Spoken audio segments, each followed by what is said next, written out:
we're going to talk about weakness in a more direct and personal way. Do you remember that final scene in The Death of Stalin, when Lavrenti Beria, the head of the secret police, is executed for his crimes? Around his body stand the highest ranks of the Soviet regime, including Malenkov, the interim leader, who, though reluctant, gives in to Khrushchev's decision. Now, as the new head, Khrushchev turns to Kaganovich and asks a haunting question. Can a weak man be trusted? Without hesitation, Kaganovich replies, "Have you ever trusted a weak man?" That line has always stayed with me. We often believe weakness is neutral. Some people are weak but kind-hearted, just as others are strong but not necessarily ethical. Yet the film presents weakness in a different light, not neutral but limiting, almost incapable of inspiring trust. And when you think about it, how often does weakness really hold us back, keeping us from moving forward? That's why I decided to bring this up today, because we're going to confront head-on what it really means to be weak, and why this idea disturbed the German philosopher Friedrich Nietzsche so deeply. Nietzsche didn't see weakness as something we could just ignore or as a harmless trait. For him, weakness had a dangerous side, an inability to be honest with ourselves and with the world around us. And this is where his reflections begin to make sense for us. So get ready for a new perspective on strength and weakness, a vision that may change the way you see your choices and even your relationships. We'll explore why, for Nietzsche, weakness always went hand in hand with unhappiness, why true goodness could only be born from strength, and why honesty is the key to everything. Let's begin with Nietzsche's fundamental idea. Weakness is, at its core, a form of dishonesty. Now, let's travel to another story, this one more melancholic.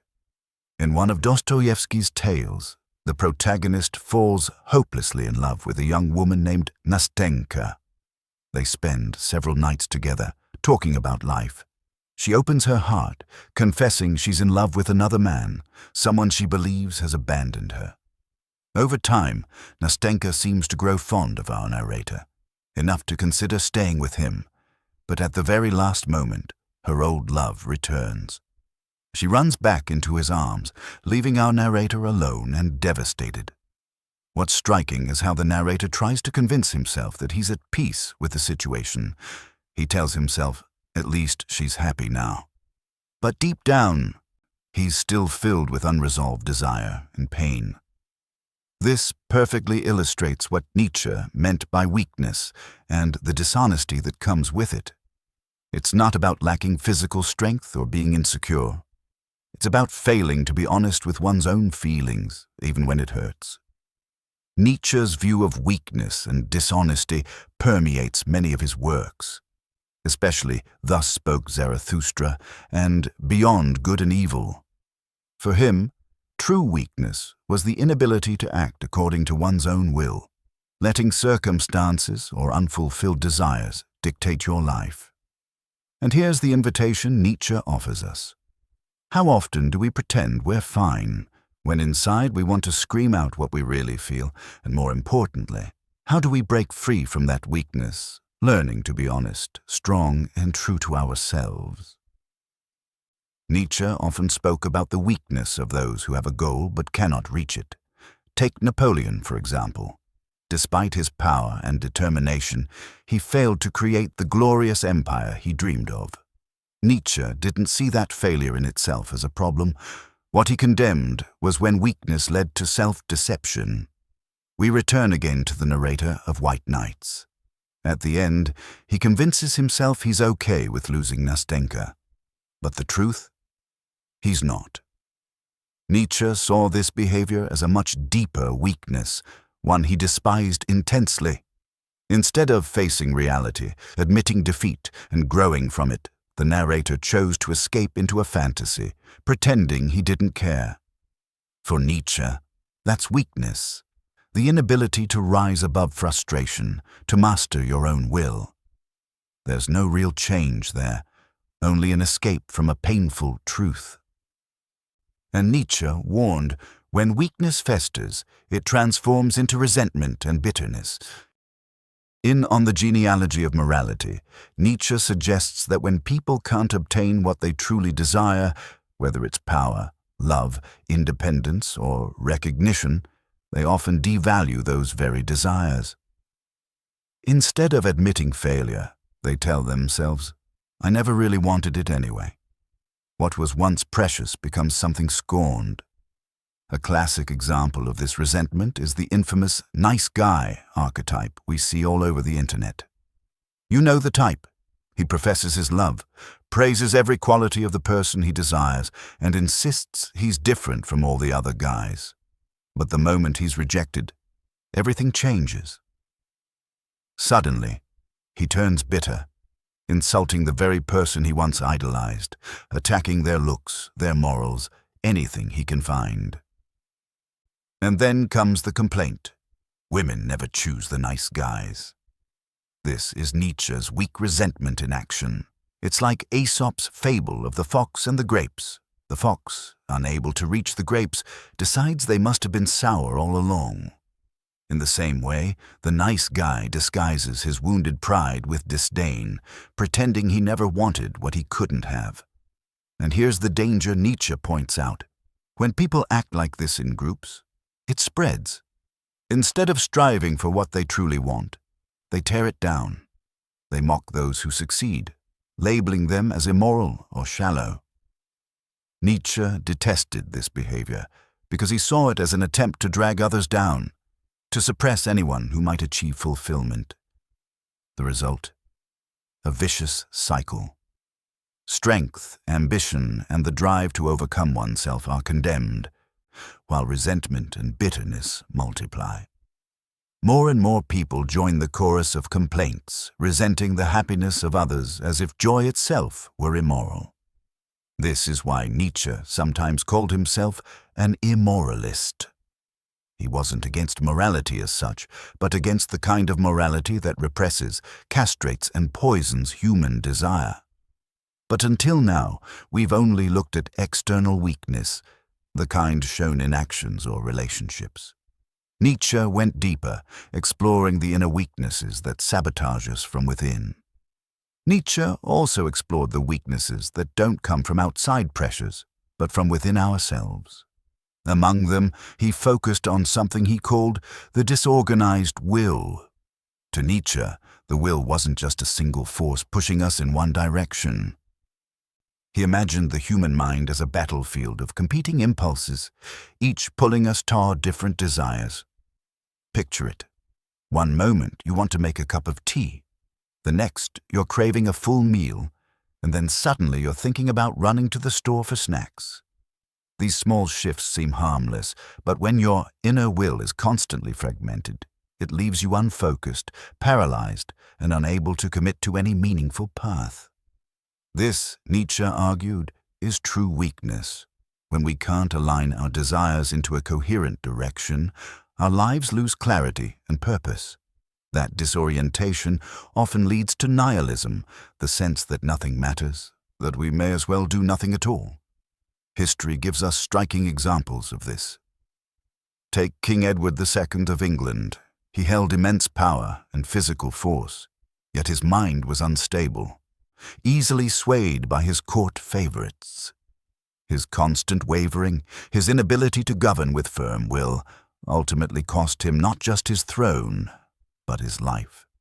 A king with armies and authority was destroyed by his lack of inner strength. Nietzsche contrasts this with what he calls commitment. In Thus Spoke Zarathustra, he describes the final stage of the Übermensch as the child, a symbol of creation and self-direction. At this stage, a person doesn't just avoid nihilism, they create their own values and follow them with unwavering determination. Their will is no longer scattered, it's unified, organized, and strong. For Nietzsche, this was the essence of self-overcoming, the ability to master your own impulses, impose direction on yourself, and refuse to be ruled by external influences or inner chaos. He didn't see power merely as reaching goals. It was also about conquering resistance, especially the resistance within. Power meant holding steady when everything else tried to sway you. Weakness, on the other hand, was the inability to resist. Like Malenkov in The Death of Stalin, who bent with every new influence, unable to stand by his own decisions. Nietzsche loathed this kind of weakness. A person without firm will, he believed, cannot be trusted, neither by others nor even by themselves. Now let's dive into one of Nietzsche's most controversial stances, his critique of compassion. At first glance, this seems shocking. After all, most of us are taught from childhood that compassion is noble, that caring for the vulnerable is one of the highest human values. But Nietzsche saw something darker hidden beneath this virtue. He wasn't advocating cruelty, nor was he praising the abuse of power. In fact, he thought that boasting about dominating the weak was itself a sign of insecurity, like an adult bragging about beating a child at tennis. What Nietzsche attacked was the dishonesty he saw in much of what passes for compassion. In his view, pity could be used as a subtle weapon. Those who lacked power could call upon pity to manipulate others into helping them, without offering anything in return. Unlike asking a friend for help in a straightforward mutual way, pity positioned the weak almost as children, saying in effect, "I can't do anything for myself, so you must do it for me." For Nietzsche, that was dishonest, and therefore dangerous. He criticized pity for two main reasons. First, because it manipulates others without responsibility, and second, because in the long run it weakens both sides. Depending on pity may offer temporary relief, but over time it leaves the person hollow, unfulfilled and dependent. They never truly overcome their struggles, they only borrow strength. To Nietzsche, real strength meant facing difficulties head-on, taking responsibility for them, and not using false vulnerability as a shield. He even compared false pity to an abusive relationship. Think of a partner who constantly belittles the other, convincing them that they're helpless without that relationship. Over time, the victim starts to believe it. That dependency is power, but it's corrupt, manipulative, and dishonest. Nietzsche saw false pity in the same way, a tool for control, not genuine help. True generosity, he argued, was something else entirely. It came from abundance, not weakness. A strong person doesn't pity because they want control. They help because they can, freely, without needing repayment. That's what Nietzsche called magnanimity. Nietzsche believed that real greatness came not from pity, but from magnanimity. This was the strength of someone so secure, so overflowing with inner power, that they could help others without trying to trap them in dependency. Their help didn't come from weakness or manipulation. It came from fullness. He contrasted this with what he called false pity, where someone pretends to help but secretly wants to keep the other person weak, dependent, and under control. Think of it like a high-interest loan.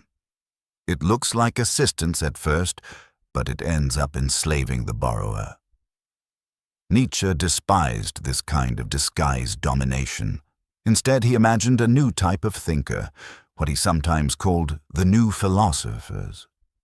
These individuals wouldn't use pity as a form of control. They would encourage others to embrace their own power, to strengthen themselves, to grow independent. It's a subtle but crucial difference. Are you helping someone to stand on their own, or are you keeping them kneeling at your feet? For Nietzsche, the highest form of strength wasn't crushing others, but living so confidently that you didn't need to. The ultimate power was being secure enough in yourself that you could value the strength of others, even rivals, without feeling diminished. That's why he admired figures like Goethe. Goethe wasn't a military conqueror or a tyrant.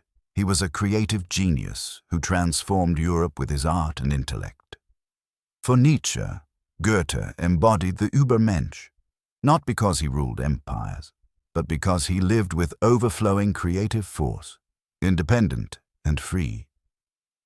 This brings us to one of Nietzsche's most powerful and inspiring ideas. Amor fati, the love of fate. Inspired by the Stoics, Nietzsche pushed the idea further than anyone before him. He asked, could we not only accept life with all its pain and cruelty, but actually love it, even its darkest, most brutal parts? This wasn't just an abstract thought experiment for him. Nietzsche himself lived with chronic illness that left him bedridden for long stretches. Instead of cursing his suffering, he transformed it into fuel for his philosophy.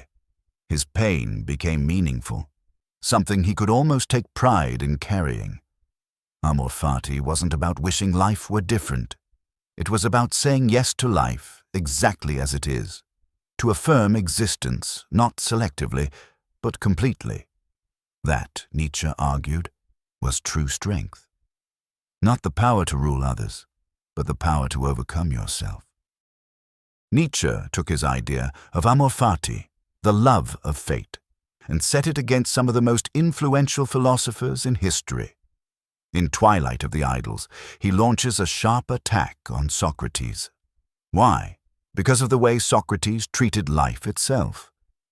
In Plato's Phaedo, Socrates claimed that a true philosopher shouldn't fear death, that dying was a liberation from the body's flaws and indignities.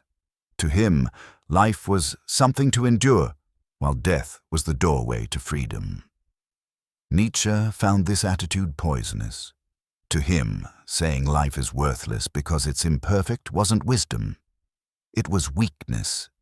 He saw the same outlook in Arthur Schopenhauer, who described existence as a burden, something so full of suffering that non-existence might actually be preferable. If Nietzsche were alive today, he'd probably direct the same critique at modern antinatalist movements. The belief that life shouldn't be created because suffering is inevitable. To him, that was surrender disguised as philosophy. It was the very opposite of amor fati. And this wasn't just about individuals. Nietzsche warned that when societies adopt philosophies that reject life, they begin to rot from the inside. He believed this was what happened with Christianity as it was shaped by Paul the Apostle. Nietzsche admired Jesus for his strength of spirit, but he despised the way Paul's message glorified chastity, self-denial, and the idea that this world was nothing more than a waiting room for the next. For Nietzsche, that kind of thinking robbed life of its value. It told people to repress their instincts, to despise their own desires, to turn away from the very energy that makes us alive. And when the weak spread these ideas, they weren't just expressing their own despair, they were dragging everyone else down with them. He compared it to crabs in a bucket. Whenever one tries to climb out, the others pull it back in. Weak philosophies, he argued, spread like a disease, infecting whole cultures with pessimism, cynicism, and resentment. That's why Nietzsche despised weakness so fiercely. To him, it wasn't just sad or unfortunate. It was dangerous. It threatened not only the individual, but entire societies. Nietzsche's critique of weakness ultimately came down to this. It wasn't just about fragile bodies or insecure minds. It was about a way of thinking that poisons life itself. For him, pessimism wasn't simply a mood. It was a symptom of weakness. A truly strong spirit doesn't run from suffering. It accepts it, even embraces it, as part of the fullness of existence. But the weak, they disguise their surrender as philosophy. They convince themselves and others that life isn't worth much, that it's foolish to desire too strongly, that joy is naive. Nietzsche saw this everywhere, not just in religion or philosophy, but in everyday life. Think about those environments where optimism is mocked, where showing enthusiasm is treated as childish.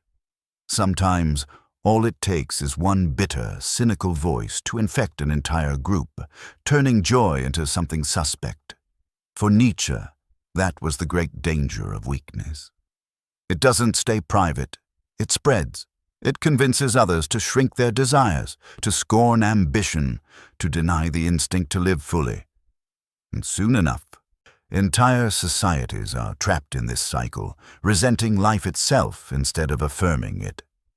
That's why Nietzsche despised weakness so much. Not because he lacked compassion, but because he believed it chained humanity down. To him, weakness wasn't neutral. It was destructive. So where does that leave us? Nietzsche would challenge us to ask, are we being honest with ourselves? Do we embrace life, even its struggles? Or do we retreat into self-deception?